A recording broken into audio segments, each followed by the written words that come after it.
Bismillahirrahmanirrahim. Pelajaran kita mengenai masalah air kemarin kita anggap sudah selesai, ya, masalah bab airnya. Kemudian kita beranjak kepada bab yang baru, yakni Bismillahirrahmanirrahim. Hukmu isti'malil awani. Ini bab menerangkan tentang hukum mempergunakan perabotan rumah tangga atau menerangkan mengenai perabot rumah tangga. Bukan perabot yang goceng, kan ya? Perabot rumah tangga ini, perlengkapan rumah tangga, ya, perabotan dapur, ya. Yuhramu 'ala rajuli wal mar'ati al mukallafina. Diharamkan bagi setiap laki-laki maupun perempuan al mukallafin yang sudah mukallaf isti'malu awani zahabi wal fiddati, mempergunakan alat-alat yang terbuat dari emas dan perak, wattikhazihima, dan juga menyimpan keduanya.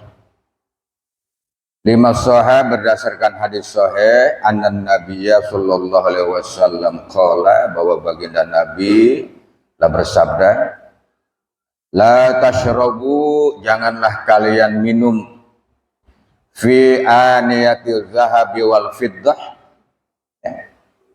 dengan alat yang terbuat dari emas dan perak. Wala ta'kulu, dan janganlah kalian makan, fi suhafihima, ya, dengan piring-piring atau mangkok-mangkok yang terbuat dari emas dan perak. Fa innahuma, karena sesungguhnya emas dan perak, lahum fid dunya, itu untuk mereka orang-orang kafir di dunia, walakum, dan untuk kalian emas dan perak itu fil akhirati, di alam akhirat. Rawahu, meriwayatkan ini hadis Syaikhan, yaitu hadis sahih. Ya, pelajaran kita ini, ya, kata ulama, tidak boleh atau diharamkan laki-laki atau perempuan al-mukallaf. Siapa semukallaf itu? Mukallaf itu adalah orang muslim yang sudah mengenal, yang sudah tamyiz, yang sudah baligh, yang sudah mengerti dia itu mana baik dan mana buruk, yang dipaksakan untuk menunaikan perintah agama, itu namanya mukallaf. Ini kita mukallaf semua, ya. Anak kita kalau sudah balik, baik laki-laki maupun perempuan, itu mukallaf namanya. Dia mesti menunaikan perintah Allah dan menjauhi larangannya. Bukan mesti lagi, wajib hukumnya. Nah, laki-laki dan perempuan yang sudah mukallaf, itu haram hukumnya menggunakan alat-alat yang terbuat dari emas dan perak. Apa? Banyak alat-alat itu, ya, sendok terbuat dari emas, ya, buat makan tuh dia.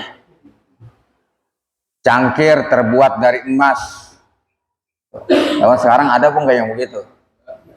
Ya, kebangetan kaya itu orang yang begitu udah, ya. Kalau ya, dulu, makanya orang sekarang itu dibandingkan mereka di zaman terdahulu, itu lebih kaya orang terdahulu dibandingkan sekarang. Umat terdahulu lebih kaya, contohnya kaum Ad, ya. Dinding-dinding rumah mereka dan tiang-tiang mereka itu terbuat dari emas dan perak. Dulu tuh, ya. Iromajatil Imad, negeri Irom, kaum Ad itu, ya. Tuh, tiangnya, semuanya, dinding-dindingnya, ya, itu terbuat dari emas dan perak. Sekarang udah gak ada yang begitu. Raja mana yang bisa begitu? Gak ada udah. Ya, ya, masya Allah. Ya, orang dulu luar biasa, ya. Raja-raja terdahulu di Indonesia begitu. Apa? Sendoknya terbuat dari emas, garpunya terbuat dari emas. Hampir semua tuh. Kuncinya terbuat dari emas. Nah, ini makanya dunia sekarang ya apa yang dibanggakan udah ya nggak ada yang kaya, nggak ada yang bisa mengalahkan orang-orang terdahulu. Itu di bidang hartanya, apalagi di bidang kealimannya, bidang keilmuannya, nggak ada. Ya, makanya kemudian ya bagi mukallaf kita itu dilarang keras ya menggunakan alat-alat yang terbuat dari emas dan perak ya, dan menyimpannya ya. Nyimpan tuh kita punya sih nggak digunain nih, punya garpu terbuat dari emas tapi tidak digunakan untuk makan, sendok, piring ya, ini kita simpan, itu haram hukumnya, nggak boleh ya. Kenapa? Nanti di sini aja. Ma la yajuzu isti'maluhu la yajuzu ittikhazuhu. Sesuatu yang nggak boleh digunakan maka nggak boleh juga disimpan. Khamar, kita punya nih miras 1 botol ya, bentuknya namanya apa aja yang penting itu miras, kita kagak minum itu, kita simpan di pojokan rumah, itu haram nyimpennya aja nggak boleh. Ah saya mah botolnya doang isinya kagak. Ya kita lihat nih nggak boleh ya. Sebab apa? Sesuatu yang dilarang menggunakannya maka haram juga, dilarang juga menyimpannya, mengambilnya ya, nggak boleh. Nah ini seseorang tadi itu dari alat-alat yang terbuat dari emas dan perak. Rasulullah SAW bersabda, la tashrabu fi aniyatiz zahabi wal fiddah. Janganlah kalian itu ya menyimpan, tidak boleh kalian itu minum dari alat yang terbuat dari emas dan perak, dan begitu juga makan. Cangkirnya, tadi gelasnya, tekoknya ya terbuat dari emas. Itu nggak boleh, itu diharamkan. Sekalipun ya sangat kaya sekali, ataupun boleh dibagi sama orang ya, itu nggak boleh, tetap saja ya. Ini apa? Fokusnya adalah menggunakan alat itu dan tidak menggunakan alat itu ya, alat-alat rumah tangga. Kalau perhiasan beda, kalau perhiasan nanti babnya lain lagi. Ini alat ya, ini alat. Termasuk apa? Laki-laki itu cincinnya terbuat dari emas, cincinnya emas, jam tangannya emas, kalung emas dia pakai, ya, itu haram ya bagi kaum laki-laki. Nanti kalau perak ada yang mengatakan makruh ya, ada yang mengatakan tergantung situasinya. Kalau perak itu besar kecilnya bagi laki-laki.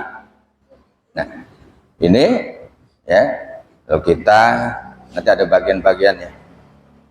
Dan janganlah makan dari piring yang terbuat dari emas dan perak, karena emas dan perak itu alat-alat tadi itu ya, nah, itu hanya untuk mereka orang-orang musyrikin, orang-orang kafir di alam dunia. Sedangkan untuk kalian nanti alat-alat yang terbuat dari emas dan perak nanti di surga adanya, nanti di akhirat. Kalau di dunia jangan tuh, nah itu jangan digunakan tuh, ya. Ini memang sungguh luar biasa ya. Penitinya terbuat dari emas tetap haram, nggak boleh laki-laki ya, laki-laki. Kalau udah perhiasan itu bagiannya ya, itu perhiasan. Ini alat maksudnya, alat-alat perabot ya. Jadi li'anna ma la yajuzu istimalu la yajuzu ittikhazuhu. Sesuatu yang tidak boleh ya kita menggunakannya maka nggak boleh juga menyimpannya ataupun mengambilnya. Disimpan nggak boleh kita. Itu ya. Itu harus dilebur ya. Punya tuh umpama itu kita lebur, suruh ya ahlinya untuk melebur ya. Kemudian kita jadikan perhiasan atau bagaimana caranya, yang penting itu nggak membentuk sebuah bejana, ya, sebuah alat, kemudian kita jual atau kita berikan ya kepada siapa saja, tuh ya. Yang penting tadi sudah dilebur tuh, yang tidak berbentuk sebuah bejana, ya. Itu baru boleh tuh kalau begitu, berubah antaranya, ya, berubah bentuknya menjadi menjadi perhiasan. Wa yajuzu, dan boleh, ya, emas dan perak itu ittikhazu, digunakan tadi al-anfu wasinnu wasyiddahuma bizahabi wal fiddah. Boleh emas dan perak itu untuk menambal bagian anggota tubuh. Umpamanya hidungnya ponges, hidung ponges ya, hidung ponges ataupun giginya copot, dia ganti tuh, ya, dia ganti dengan emas atau dengan perak. Nah, itu diperbolehkan, dia juzu boleh. Kalau itu mah hidungnya ponges, ini nanti ada riwayatnya. Lima ruya anna Irfajat bin Sa'adah, bahwasanya sahabat yang bernama Irfajat ibnu Sa'ad usiba anfuhu yaumal qalab, terkena, ya, terjadi sebuah musibah pada hidungnya yaumal qalab, pada waktu perang ketika itu. Artinya hidungnya ini kena pedang, ya, hidungnya putus, dia itu luka, ya. Fatahudha anfan min warok, maka Arfazah bin Sa'ad itu mengambil daun, ya, untuk menambal hidungnya. Jadi tambal hidungnya daun, ya, dikemas sedemikian rupa, dia tambal nih hidungnya, atau ya dia tutupi itu supaya normal kembali, dibentuk. Kalau kita seperti apa bentuknya? Patung gitu ya. Kalau yang terbuat dari patung, bahan patung tuh dibentuk sama dia. Fatunna alaihi, maka lama-lama hidungnya menjadi bau, jadi busuk malah tuh, ya, karena tambelannya apa dah? Daun tambelannya, kan daun tuh jadi busuk akhirnya. Itu busuk, hidungnya jadi bau. Fa'amarahun Nabi sallallahu alaihi wasallam, maka baginda Nabi memerintahkan kepada Arfajah ibnu Sa'ad tadi itu ayat takhuzaan pan min sahab, agar dia itu menggunakan atau menambal hidungnya dengan emas, coba, ya. Jadi kata Rasulullah, kalau dengan daun jadi bau tuh efeknya, ente tambah tuh dengan emas. Ini hidungnya yang ponges tadi, ya, hidungnya nih ditambah pakai emas. Ya, mungkin harus ada pembentukannya terlebih dahulu, ya. Karena emas itu keras, tapi kalau nggak dicairkan, nggak dibentuk, ya nggak bisa untuk nambel. Makanya dicairkan dulu emasnya, ya. Kalau orang-orang yang ahlinya tuh dibentuk untuk nambel bagian masuk truk. Nah, gitu ya. Kan ada tuh mainan anak-anak, ya. Mainan anak tuh masuk, ada yang apa? Kuku yang panjang, itu mainan anak-anak, ya. Itu namanya sudah dibentuk dengan emas, dimasukkan. Nah, itu boleh. Pada saat itu diperintahkan oleh Rasulullah SAW kepada Arfajah ibnu Sa'ad, ataupun gigi itu biasanya. Dulu nenek kita tuh dulu, ya, sering tuh giginya terbuat dari emas, dan giginya copot, ya, dia ganti dengan emas. Nanti begitu meninggal atau sebelum meninggal harus dicopot, ya, giginya copotin, hidung dari emas copotin, dah gitu. Ya, copotin tuh, jangan dibawa masuk dia. Ya, itu udah buat ahli waris, ya, buat ahli waris nantinya, anak cucunya.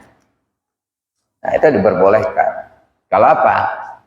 Tadi kalau hidung, ya, atau bagian-bagian tubuh, atau kenapa hanya emas dan perak?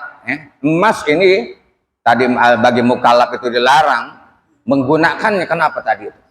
Termasuk perhiasan tadi bagi laki-laki, nanti di sini, ya, perhiasan bagi laki-laki tidak boleh dengan emas, dengan perak pun kalau kadarnya sedikit. dari perak tadi. Nah ini ya, kalau dengan benda-benda yang lebih mewah, lebih mahal, lebih berharga dari emas dan perak, justru boleh. Kita boleh punya inten. Ya, kita boleh punya intan, kita nikel ya. Nikel itu lebih mahal ya. Platina lebih mahal dari emas. Bukan platina motor. Ya, platina ya, perhiasan, ya, bahan tambang ya. Itu lebih mahal. Justru itu boleh. Cincin kita mata, artinya batunya terbuat dari inten ya, intan ataupun permata, itu apa namanya ya, ya, ya, justru itu boleh. Kenapa? Karena sedikit orang yang ngerti, sedikit orang yang paham, yang tahu kalau itu adalah inten. Sedikit orang yang tahu. Tapi kalau emas, dari anak kecil sampai tingkat nenek-nenek, kakek-kakek kenal semua. Kalau yang namanya kuning, emas kata dia udah. Ya, supaya tidak menimbulkan kecemburuan sosial. Ya, tidak menimbulkan kecemburuan sosial, dan juga termasuk apalagi dunia sekarang itu menjaga keamanan. Tapi kalau itu nggak ada yang kenal. Kita nih, beling kita nggak bisa membedakan mana beling, mana inten, mana apalagi benda yang lebih mahal tadi itu. Kita nggak bisa, nggak tahu. Di jalan, beling itu, ya, ahlinya tahu, inten ini. Tuh. Kita bilang kita beling, kita nggak kenal. Makanya boleh tuh, kalau itu laki-laki boleh punya itu tuh, menggunakannya ya. Dia gunakan buat tadi perhiasan ya, bukan untuk permata, itu boleh. Karena orang lain tidak ada yang nggak ada yang kenal. Nah ini jadi bolehkan ya kalau untuk tadi termasuk gigi ataupun hidung ya, ditambah dengan itu bagian ya, itu diperbolehkan dengan emas ataupun dengan perak ya, sudah ada diriwayatkan seperti itu ya. Ini hukum istimalil awani, menggunakan alat-alat ya, yang terbuat dari emas dan perak, itu haram hukumnya bagi kita ya, bagi perempuan maupun laki-laki yang sudah mukallaf itu. Sampai di sini ada yang mau bertanya, silakan sebelum diteruskan. Kalau penghargaan emas, ya, sebuah penghargaan adalah menimbulkan sebuah motivasi untuk lebih bersyukur kepada Allah, gitu ya, utamanya ya, lebih bersyukur kepada Allah, dan kemudian untuk lebih ingin maju lagi ke depan, itu boleh. Akan tetapi ya, kalau yang terbuat dari emas tetap di sini, itu nanti dilebur kembali ya, diganti dengan apa namanya, perhiasan yang lain ya. Dan ini apanya ya, terbuat dari apa tuh? Piala ya, piala terbuat dari emas. Itu kan tidak bisa digunakan, nggak bisa digunakan ya. Buat apa tuh piala digunakannya? Tapi kalau disimpan disimpan bisa ditaruh sama kita tuh. Kalau karena itu ada sebuah motivasi dan sebuah tanda kejayaan dan kemenangan alias kemerdekaan umpamanya ya. Nah, selagi di situ tidak menimbulkan kesombongan, ketakaburan, ya, itu boleh. Ya, kalau menimbulkannya nanti dipamerkan sama dia seolah dia seorang juara, ya, itu yang jadi haram nantinya. Jadi nggak boleh ya. Itu motivasi kalau itu tadi. Ya, kalau ini kalau piala sama orang lain nggak menimbulkan apa, kecemburuan sosial ya. Masyarakat nggak menimbulkan kecemburuan sosial, tapi kalau benda-benda yang seperti tadi, gelas, ya, cangkir, sendok, garpu dan lain sebagainya, itu yang terbuat dari emas dan perak, itu menimbulkan kecemburuan. Ya, makanya tadi diharamkan hukumnya. Jadi kalau piala mah, ya, sebuah motivasi, jadi menambah rasa syukurnya kepada Allah Subhanahu Wa Taala. Itu ya, supaya anak cucu kita punya semangat untuk menjadi seorang yang juara. Ya. Ada lagi?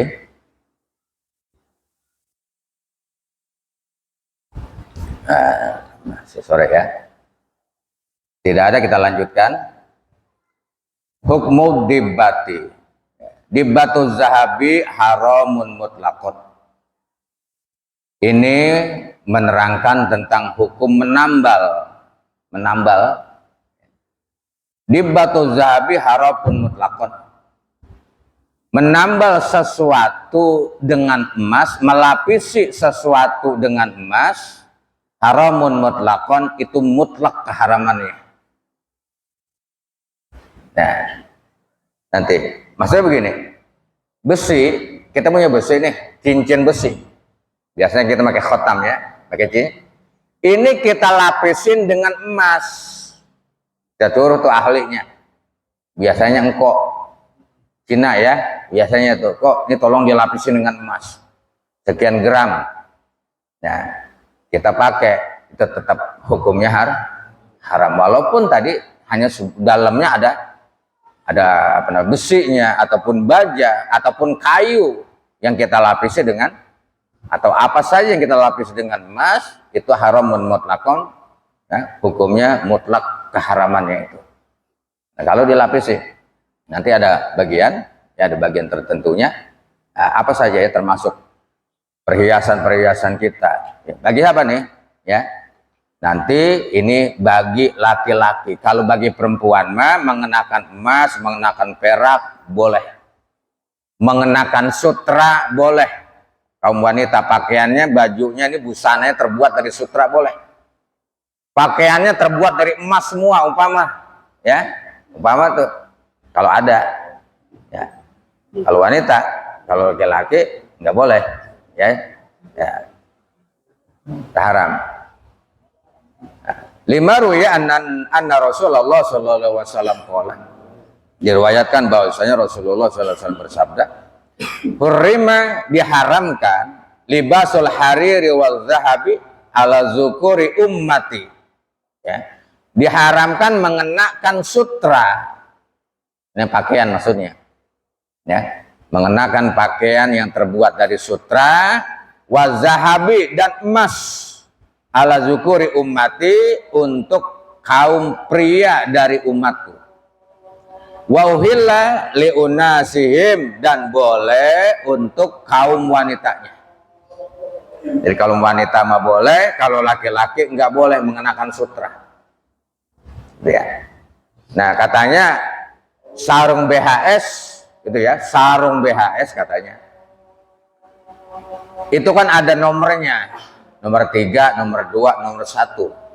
Tentu ya, nomor 1 lebih tinggi harganya, nomor 2 pertengahan, nomor 3 agak rendah harganya. Yang nomor 1 ini ya, kalau kadar sutranya lebih banyak, maka menjadi haram mengenakan. Kalau kadar sutranya lebih baik. Tapi kalau kadar sutranya sedikit, tidak menjadi haram. Pakaian kita BHS semua nih, nomor 1 semua, ya. Tapi kadar sutranya sedikit, nggak apa-apa. Tapi kalau kadar penuh tadi sutranya, ya, itu menjadi haram. Menjadi haram. Setengah 40 saja ya.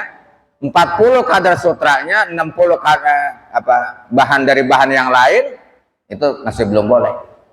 Ya, masih belum boleh dipakai. Nah. Ya.